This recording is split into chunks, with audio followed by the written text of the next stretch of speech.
अस्सलाम वालेकुम दोस्तों, मेरा नाम डॉक्टर अली है और आज की इस वीडियो में हम डिस्कस करने जा रहे हैं एक्शन मेम्ब्रेन पोटेंशियल, जिसे हम शॉर्ट में कहते हैं एएमपी। याद रहे ये हमारे नर्वस कोऑर्डिनेशन का लेक्चर नंबर 16 है। लेक्चर नंबर 15 में हमने नर्व इम्पल्स की कुछ बेसिक चीज़ों को डिस्कस किया था और आज उन्हीं की कंटिन्यूएशन हम लेक्चर नंबर 16 में करने जा रहे हैं। तो आज के इस लेक्चर को शुरू करने से पहले एज यूजुअल आपसे रिक्वेस्ट करेंगे कि अगर आपने अब तक हमारे इस चैनल को सब्सक्राइब नहीं किया, जो कि सिन बोर्ड टीचिंग के नाम से है, तो काइंडली आज ही आप हमारे इस चैनल को सब्सक्राइब करें और साथ ही साथ बेल आइकन को लाजमी क्लिक करें ताकि हमारी अपलोड करदा तमाम इंपॉर्टेंट वीडियोस की नोटिफिकेशन भी आपको रिसीव हो सके। तो आइए हम स्टार्ट करते हैं एक्शन मेम्ब्रेन पोटेंशियल। याद रखिएगा, इससे पहले हमने समझा था रेस्टिंग मेम्ब्रेन पोटेंशियल। और रेस्टिंग मेम्ब्रेन पोटेंशियल क्या था? मिसाल के तौर पर जो मेरे हाथ में जो नर्व्स है ना, अब उसको उस वक्त कोई स्टिमुलस नहीं मिल रहा था, उस वक्त इन न्यूरॉन्स का जो भी वोल्टेज था, जो भी पोटेंशियल था, उसे हमने नाम दिया था रेस्टिंग मेम्ब्रेन पोटेंशियल।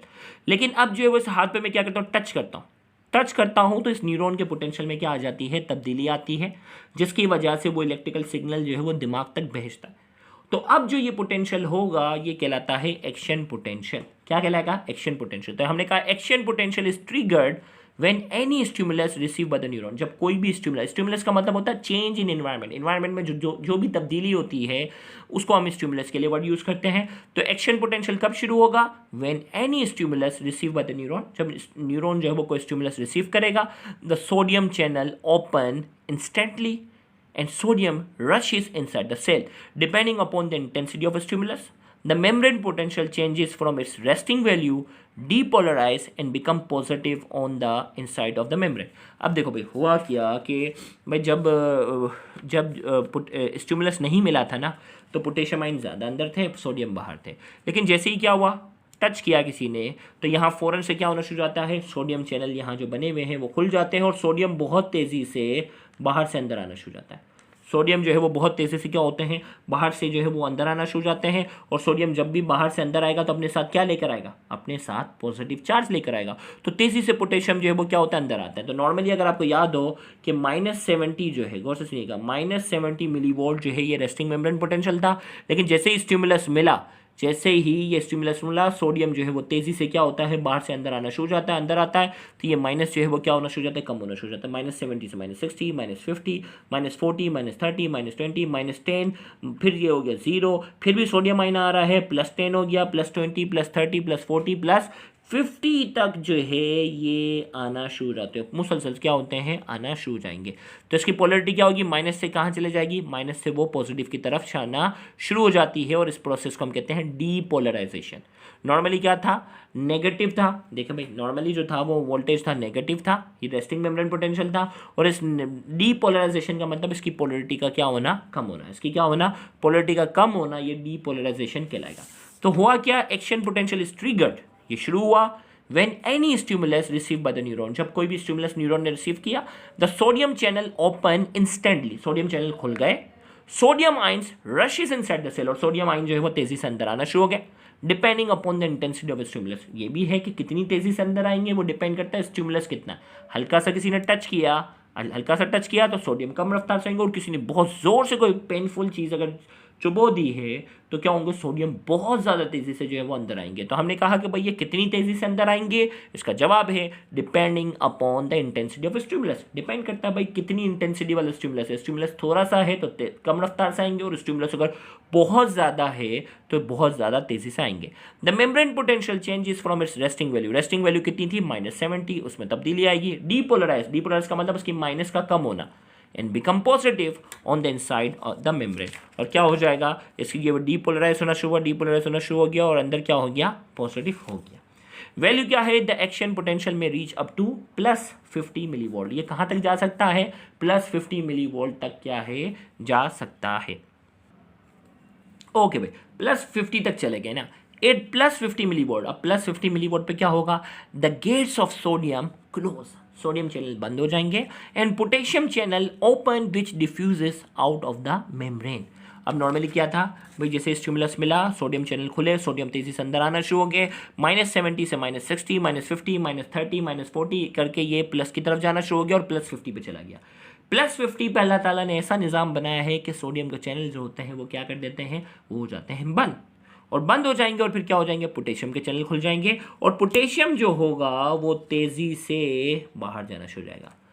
पोटेशियम जो है वो तेज़ी से क्या होगा, सोडियम के चैनल बंद, यहाँ का रास्ता बंद हो गया और पोटेशियम जो है वो तेज़ी से बाहर जाना शुरू हो जाएगा। और अगर पोटेशियम तेज़ी से बाहर जाएगा तो पोटेशियम भी अपने साथ कहाँ क्या लेके जाएगा, प्लस चार्ज लेके जाएगा। और पोटेशियम अपने साथ जब प्लस चार्ज लेके जाता है, पोटेशियम जब अपने साथ प्लस चार्ज लेके जाता है तो क्या होगा, ये दोबारा से +50 है, +40 हो जाएगा, +30 हो जाएगा, +20 हो जाएगा, +10 हो जाएगा, फिर 0 पे होगा। अभी भी पोटेशियम बाहर जा रहा है, -10, -20, -30, -40, -50, -60, -70 यहाँ तक जाता रहेगा।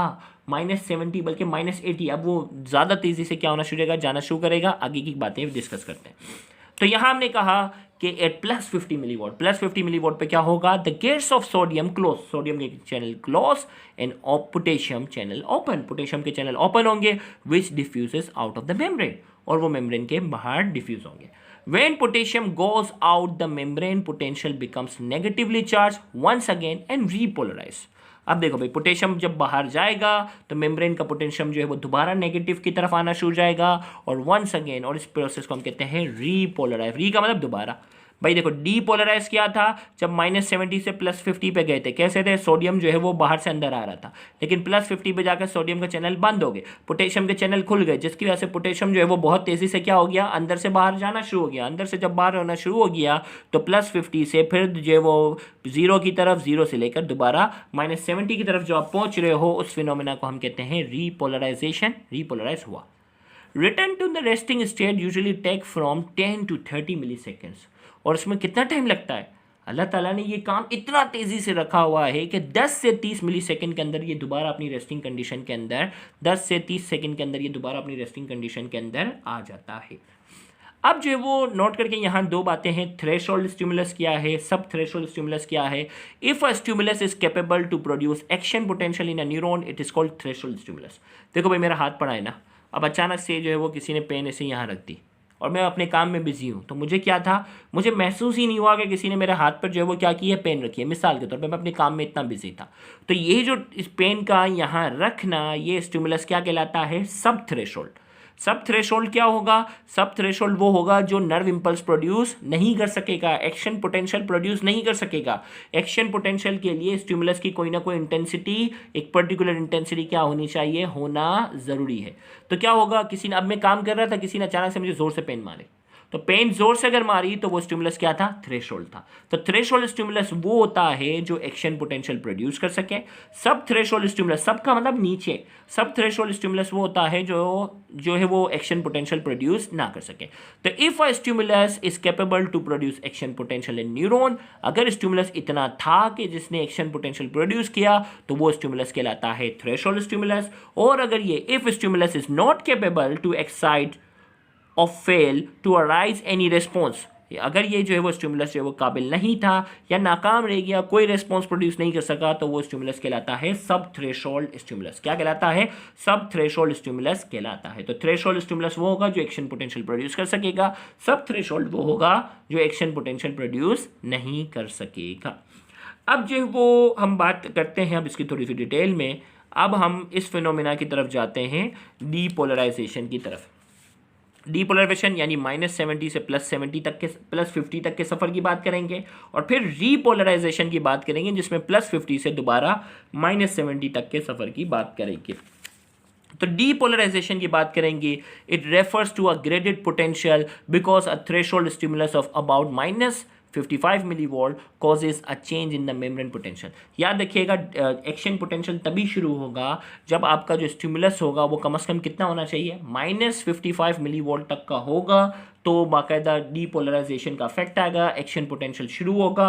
और अगर आपका जो थ्रेशोल्ड स्टिमुलस होगा वो -55 मिलीवोल्ट से कम होगा तो वो सब थ्रेशोल्ड कहलाएगा। यानी इन शॉर्ट, देखें भाई, मेरा हाथ था और पेन ऐसे यहाँ अगर रह गई, बिल्कुल किसी ने हल्की सी यहाँ पेन ऐसे रख दी ना, बिल्कुल टच रखी हुई है, तो मुझे पता ही नहीं चल रहा, तो इसका मतलब ये थ्रेशोल्ड जो है वो क्या था, -55 मिलीवोल्ट से कम था, ये सब थ्रेशोल्ड था। लेकिन किसी ने इसे पेन यहाँ ज़ोर से क्या कर दी, ऐसे अचानक से इसे रख दी ज़ोर से, तो क्या था, ये -55 मिलीवोल्ट से क्या था, ज़्यादा था। तो यहाँ शर्त है कि भाई डीपोलराइजेशन का प्रोसेस तब होगा जब -55 मिलीवोल्ट से, यानी थ्रेशोल्ड स्टिमुलस -55 मिलीवोल्ट से क्या हो, ज़्यादा हो।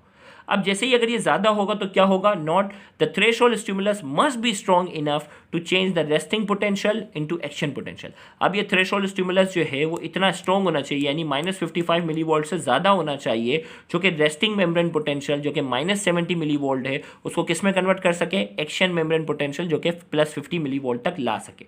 The alternation in the electronegativity of the membrane because the stimulus causes the influx of sodium ions electropositive by 10 times more than in the resting state. For this sodium voltage get it channel open। अब note करके हमने कहा भाई ये electronegativity में तब्दीली क्यों आती है। अभी हमने कहा था कि सोडियम चैनल ओपन हो जाते हैं जिसकी वजह से सोडियम जो है वो 10 गुना ज़्यादा रफ्तार से सेल के अंदर आना शुरू हो जाता है।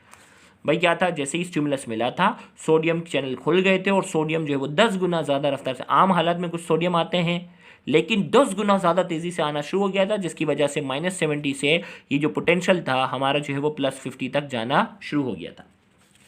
फिर यहाँ इसी के अंदर एक और चीज़ है, all or none method. All or none method क्या है, इसको चीज़ समझो। The action potential state is based on all or none method. भाई एक्शन पोटेंशियल जो है ना ये एक मेथड पर डिपेंड करता है, उस मेथड को हम कहते हैं all or none method. All or none method क्या है, इसमें 2 पॉसिबिलिटी हैं, as 2 possibility, above threshold and below threshold. अब ये कह रहा है कि देखो भाई अगर आपने जो स्टिमुलस दिया वो स्टिमुलस जो है वो थ्रेशोल्ड से ज़्यादा था तो एक्शन पोटेंशियल शुरू होगा, और अगर आपने स्टिमुलस दिया और वो अगर थ्रेशोल्ड से कम था तो बिल्कुल भी एक्शन पोटेंशियल नहीं होगा, थोड़ा सा भी नहीं प्रोड्यूस होगा, नो या ऑल होगा। अगर थ्रेशोल्ड तक होगा तो पूरा का पूरा रिस्पॉन्स प्रोड्यूस होगा, और अगर थ्रेशोल्ड से कम होगा तो ज़रा सा भी नहीं होगा, नो, ऑल या नन, सिंपल बात। तो above threshold if the stimulus is more then, जैसे अगर आप कहीं आइसक्रीम लेने जाते हो उसको बोलो यार मुझे थोड़ी सी 1 चम्मच आइसक्रीम की दे दो, तो नहीं देगा, वो कहेगा या तो आइसक्रीम का पूरा कप लो या आइसक्रीम का कप नहीं लो, ऑल या नन, यही बात है। आप ये बोलो मुझे 1 चम्मच चखा दो मैं इतने पैसे दे देता हूँ, तो कोई देगा नहीं। तो सेम यहाँ क्या है, if the stimulus is more than the threshold value then it will generate a nerve impulse that will travel across the entire length of the neurolemma. हमें कहा जा रहा है कि अगर ये स्टिमुलस जो है वो थ्रेशोल्ड वैल्यू से ज़्यादा है, थ्रेशोल्ड वैल्यू कितनी थी, -55 मिलीवोल्ट, तो ये अगर थ्रेशोल्ड वैल्यू से ज़्यादा होगा it will generate a nerve impulse, ये नर्व इम्पल्स को जनरेट करेगा, that will travel across the entire length of the neurolemma, जो कि न्यूरोलीमा की इंटायर लेंथ, पूरी लेंथ पर जाकर ये इलेक्ट्रिकल सिग्नल जो है वो ट्रांसफर होंगे। और अगर बिलो होगा, if the stimulus is not more than the threshold value, threshold value कितनी थी, -55 मिलीवोल्ट, अगर ये -55 मिलीवोल्ट से कम का हुआ then there will be no action potential, action potential नहीं होगा across the length of neurolemma, neurolemma की लेंथ पर जो है वो एक्शन पोटेंशियल नहीं होगा। फिर हम बात करते हैं voltage gated sodium channel. Open carrier and influx of sodium ion giving rise to depolarization. As the channel become close, the depolarization ends. अब देखो इसमें इस पूरे प्रोसेस में क्या था कि भाई ये जो डीपोलराइजेशन का प्रोसेस तब हो रहा था जब सोडियम चैनल क्या थे, खुल रहे थे, और सोडियम चैनल जब खुल रहे थे तो सोडियम जो है वो बाहर से अंदर आ रहा था, तो ये -70 से ये प्लस की तरफ जाना शुरू हुआ, प्लस पे, और +50 पे जाकर सोडियम का चैनल बंद हो गया और डीपोलराइजेशन क्या हो गई, रुक गई। अब मजीद सोडियम नहीं आ रहा तो मजीद +50 से कहानी आगे नहीं बढ़ेगी। अब हम बात करते हैं रीपोलराइजेशन। देखिए डीपोलराइजेशन क्या था, जिसमें -70 से आप +50 पाए थे। अब ये +50 मिलीवोल्ट से -70 मिलीवोल्ट तक दोबारा कैसे आओगे, उसको कहते हैं रीपोलराइजेशन। डीपोलराइजेशन क्या था, -70 से +50 पर जाना था। रीपोलराइजेशन क्या है, +70 से दोबारा माइनस पे आना है। तो हमने कहा it is a condition during which the electrical balance is restored inside and outside the neurolemma. ये वो कंडीशन है जिसमें इलेक्ट्रिकल बैलेंस दोबारा रीस्टोर्ड होगा। रेस्टिंग पोटेंशियल क्या था, -70, अब +50 पे आ चुका। अब उसको दोबारा क्या करना है, अब उसको दोबारा जो है वो -70 तक लाना है, तो उस मेथड को, उस कंडीशन को हम रीपोलराइजेशन कहेंगे। अब इसमें क्या होगा, due to high concentration of sodium ions inside the axoplasm the potassium channel will open. अब क्या था कि भाई सोडियम जो है वो बहुत ज़्यादा जो है वो अंदर आना शुरू हो गए थे। अब सोडियम बहुत ज़्यादा अंदर हो चुके हैं तो पोटेशियम चैनल जो है वो क्या हो जाते हैं, खुल जाते हैं, और पोटेशियम जो है वो क्या होता है, बहुत तेज़ी से बाहर जाना शुरू कर देगा। तो यहाँ हमने कहा due to high concentration of sodium ions inside the axoplasm. अब क्योंकि सोडियम बहुत ज़्यादा अंदर आ चुके हैं the potassium channels will open, potassium channel open हो जाएंगे। During the repolarisation state efflux of potassium ions through the potassium channel occur. अब रीपोलराइजेशन के दौरान क्या होगा, इफ्लक्स, इफ्लक्स का मतलब अंदर से बाहर जाना, इनफ्लक्स का मतलब क्या होता है, बाहर से अंदर आना। तो रीपोलराइजेशन के दौरान क्या होगा, efflux of potassium ions through the potassium channel occur, potassium जो होगा वो अंदर से बाहर जाएगा as a result of the opening of the potassium voltage gated channel, क्योंकि potassium channel voltage gated channel खुल जाएंगे, sodium voltage gated channel will be close, sodium के चैनल बंद, पोटेशियम के खुल गए, no sodium ion will move inside the membrane, अब किसी भी सोडियम आयन को अंदर नहीं आने दिया जाएगा। तो यहाँ क्या था, सोडियम बहुत सारा अंदर आ गया, तो सोडियम के चैनल बंद, पोटेशियम के चैनल खुल गए और पोटेशियम जो है वो इफ्लक्स होगा और वो बहुत तेज़ी से जो है वो क्या होगा, अंदर से बाहर जाएगा, जिसकी वजह से पोलरिटी +50 से +40 +30 इसी के 0 फिर -10 ये कर के -70 तक क्या होगा, ये दोबारा आएगा। और यहाँ हमने कहा यहाँ तक पहुँच गया। तो अब इस पूरी सिचुएशन को अगर मैं ग्राफ से यहाँ समझाऊँ, इस पूरी सिचुएशन को अगर मैं ग्राफ से समझाऊँ तो -70 से क्या था, जैसे ही स्टिमुलस मिला था सोडियम चैनल खुल गए थे, सोडियम आयन अंदर आए तो डीपोलराइजेशन हुआ और +50 तक जाकर क्या हुआ, सोडियम चैनल बंद, पोटेशियम के चैनल खुल गए और पोटेशियम जब अंदर से बाहर जाना शुरू हुआ तो दोबारा रीपोलराइजेशन हुआ और दोबारा रीपोलराइजेशन -70 तक नहीं आ रहा, -70 से भी थोड़ा सा नीचे आ जाता है, वो हाइपर पोलराइज हो गई। रेस्टिंग कहाँ तक था, -70 तक था, -70 तक पोटेशियम जाते रहते तो ठीक था, लेकिन -70 पर भी पहुंचकर कुछ पोटेशियम आयन जो है वो मजीद और आगे निकल जाते हैं, जिसकी वजह से अब की बार रीपोलराइजेशन के नतीजे में जो पोटेंशियल होता है वो -70 से भी जो वो ज़्यादा हो जाता है, -90 के आसपास अराउंड जो है ये पोटेशियम आयन जो है वो निकलते रहते हैं। तो ये ग्राफ शो कर रहा है डीपोलराइजेशन और ये क्या शो कर रहा है, रीपोलराइजेशन। तो आइए अब इस लेक्चर से रिलेटेड आपसे जो है वो कुछ की पॉइंट्स सुनते हैं, देखते हैं कितने बच्चे इसका जवाब जो है वो करेक्ट देते हैं। तो की पॉइंट्स ऑफ लेक्चर 16 की हम बात करेंगे।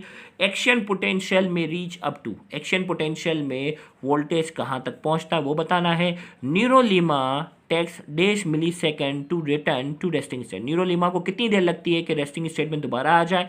If a stimulus is capable to produce action potential in neuron it is called, अगर स्टिमुलस जो है वो एक्शन पोटेंशियल प्रोड्यूस कर सकता है उस स्टिमुलस को क्या कहेंगे। If a stimulus is not capable to produce action potential in neuron it is called, अगर स्टिमुलस इस काबिल नहीं है कि वो एक्शन पोटेंशियल प्रोड्यूस कर सके तो उस स्टिमुलस को क्या कहेंगे।